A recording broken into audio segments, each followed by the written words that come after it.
La première chose lorsqu'on part est d'avoir la connaissance et le matériel adapté, en plus de la technique et de la condition physique requise. Dès la première difficulté qu'on a du mal à passer, il vaut mieux renoncer si on ne se sent pas à la hauteur.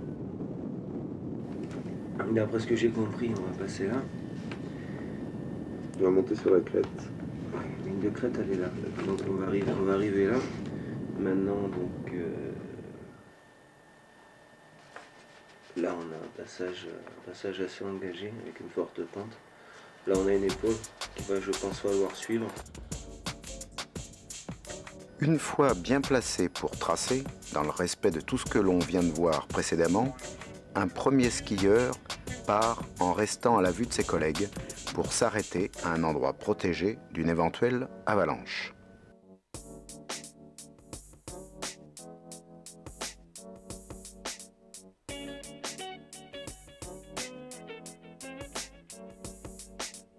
Le second reste non loin de sa trace pour éviter de trop surcharger le manteau neigeux, et ainsi de suite.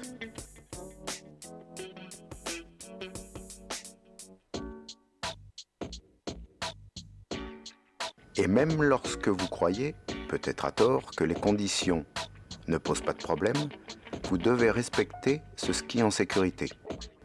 Ce sera une bonne habitude qui peut servir en cas de secours à apporter, ce qui devient difficile si on part bien trop loin sans se surveiller.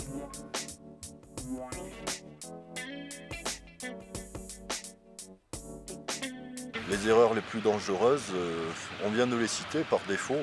C'est des gens qui vont se coller et rester dans le même axe de pente en respectant pas du tout les distances, ni les axes de pente. Ce sont des personnes au contraire qui vont faire leur petit couloir, puis au lieu de se poser sur l'endroit où il y a un bel ancrage qui est bien à l'abri et rester quand même à disponibilité pour les collègues pour leur porter secours éventuellement, qui vont continuer à aller se faire le vallon et partir 3 minutes de ski plus loin, donc ils deviennent inefficaces en cas de secours.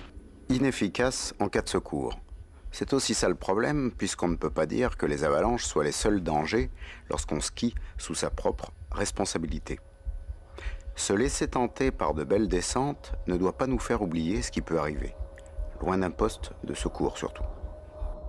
En principe, quand on part dans une face, comme je dis, il faut rester sur les crocs, éviter les creux et jamais faire de grandes traversées, jamais couper. Les grandes traversées, on les fait pour monter quand on monte en pot de phoque dans des versants qui sont sûrs. C'est-à-dire bien sûr les consignes de la météo, savoir les versants qui sont exposés ou pas. Bien sûr l'itinéraire, la sécurité quand on part en montagne, c'est les crêtes. Les crêtes. Après quand on commence à descendre, il faut savoir le terrain l'été, comment est le terrain l'été, savoir s'adapter, savoir s'il y a des ancrages ou pas. Et l'idéal c'est de rester sur les dômes, ne pas aller dans les creux. À certains moments il va falloir couper un dôme pour aller dans un creux. C'est là qu'il va bien savoir l'endroit où il faut passer. C'est pour ça qu'il faut bien connaître l'été. S'il y a de l'ancrage naturel, c'est clair que normalement ça part pas, ça partira moins vite quoi. Que si une pente, il n'y a rien du tout pour retenir la neige, c'est clair que ça peut que partir. Donc connaître le terrain l'été, oui. Savoir comme ça détermine pour savoir où partir exactement. Le versant sûr, c'est peut-être un versant qui est un peu plus en pente que l'autre, mais dessous il y a des ancrages. L'été c'est plein de pierres, c'est un pierrier, c'est ci, c'est là. On ne va pas monter dans un endroit plus doux vers 35 degrés où c'est un alpage. On risque de tout se prendre sur la gueule, quoique il soit moins raide.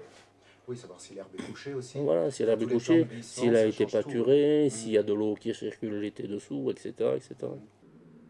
Vous pensez avoir déjà quelques éléments d'analyse. Du coup, ça vous plaît encore plus d'aller mesurer la neige qui est tombée au bas de la station. Mais c'est avec ces premières connaissances qu'il vous faudra vous méfier encore plus. Vous ne pourrez pas prétendre encore pouvoir vous lancer sans tenir compte de l'avis des professionnels. La montagne semble s'offrir à vous, et pourtant, elle vous cache encore beaucoup de choses.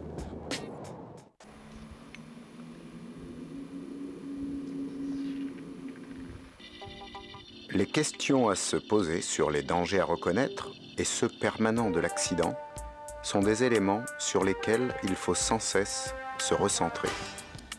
Ne jamais croire qu'on en connaît assez pour se passer d'infos fraîches à récolter. Quelques connaissances et un peu d'expérience ne font pas un montagnard confirmé. Ne l'oubliez jamais. Il faudra donc toujours connaître ses propres limites, les éventuelles complications de la course. Surfer et skier sur de la bonne neige ne doit jamais nous faire oublier les dangers qui nous guettent.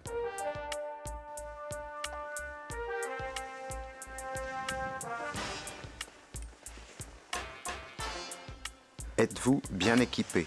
Êtes-vous bien entraîné? Connaissez-vous les conditions du jour, la météo et l'itinéraire que vous voulez suivre? Êtes-vous sûr de vos collègues? Sont-ils en forme et savent-ils skier en sécurité? Avez-vous pensé à confronter vos envies à l'avis d'un professionnel? Ce sont tant de choses sur lesquelles il faut revenir en permanence que si vous ne respectez pas ça, vous êtes en danger.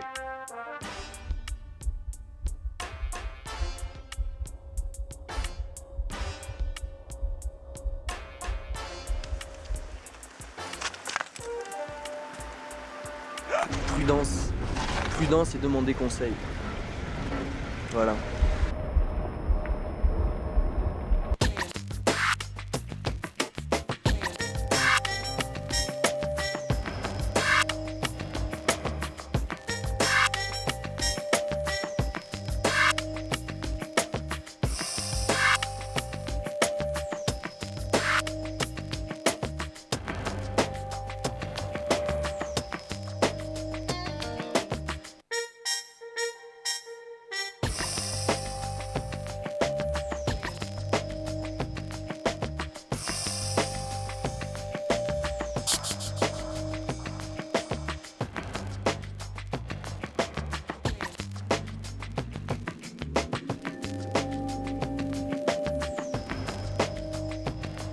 Bon, Oliver, tu préfères skier ou aller chercher le génépi?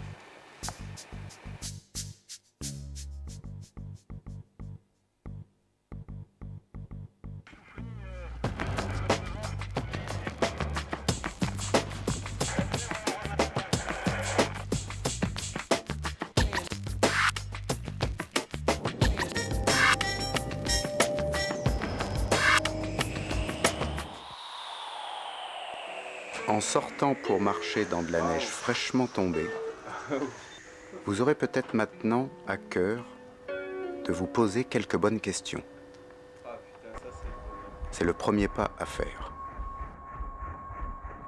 On sait que partir, c'est une chose.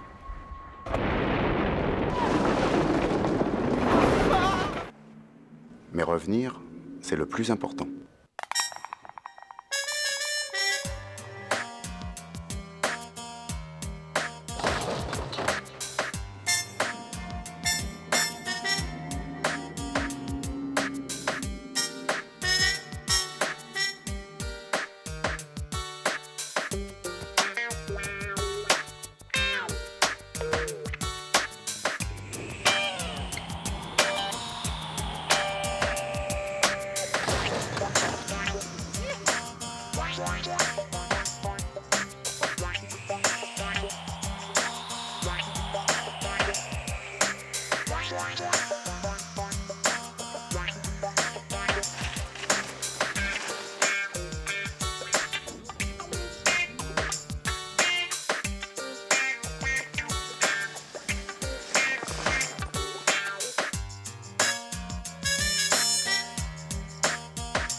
Je suis le veau qui ne respecte aucune limite.